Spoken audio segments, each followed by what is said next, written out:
రెక్కల ఏనుగు కథ మీలో ఎంతమందికి గుర్తుంది? అనగనగా ఒక రాజు. ఆ రాజుగారికి ఒక పెద్ద తోట. ఆ తోటకి కాపలాదారులుగా సూరయ్య, నరసమ్మ ఉండేవారు. ఒకరోజు ఉదయం సూరయ్య తోటలో తిరుగుతున్నప్పుడు ఒకవైపున చెట్లన్నీ మేసి ఉండడం గమనించాడు. రాజుగారికి ఇది తెలిస్తే శిక్ష తప్పదేమో అని భయపడిన సూరయ్య తోటంతా తిరిగాడు. కంచె అంతా బాగానే ఉంది, మరి జంతువులు ఎక్కడి నుంచి లోపలికి వచ్చాయో సూరయ్యకు అర్థం కాలేదు. ఆ రోజు నుండి ప్రతి రాత్రి సూరయ్య మాటు వేసి కాపలా కాశాడు. పొన్నమి రోజు రాత్రి వచ్చింది. వెన్నెల అందంగా విరబూసింది.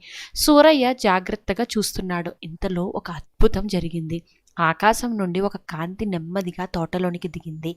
అది ఒక అందమైన రెక్కల ఏనుగు. మిలమిలా మెరుస్తుంది. సూరయ్య ఆశ్చర్యానికి అంతులేదు. ఆ ఏనుగు తోటంతా తిరిగింది. తనకు ఇష్టమైన వస్తువులన్నీ మేస్తుంది. సూరయ్య ఏనుగును నెమ్మదిగా వెంటాడాడు. ఉదయం కావస్తుంది. ఏనుగు ఒక్కసారిగా గీంకరించి పైకి ఎగిరింది. సూరయ్య గబుక్కున దాని యొక్క తోకని పట్టుకుని ఆకాశంలోకి విహరించాడు.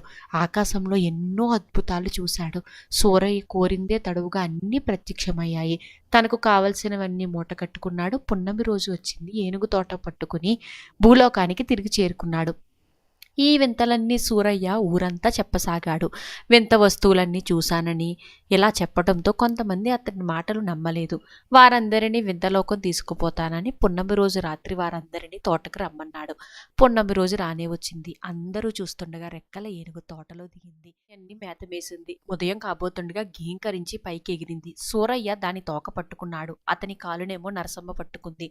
ఆమె కాలును మరొకరు. అలా అందరూ వేలాడుతూ ఆకాశంలో ప్రయాణించారు. చివరలో ఉన్న మల్లమ్మకు ఒక సందేహం కలిగింది.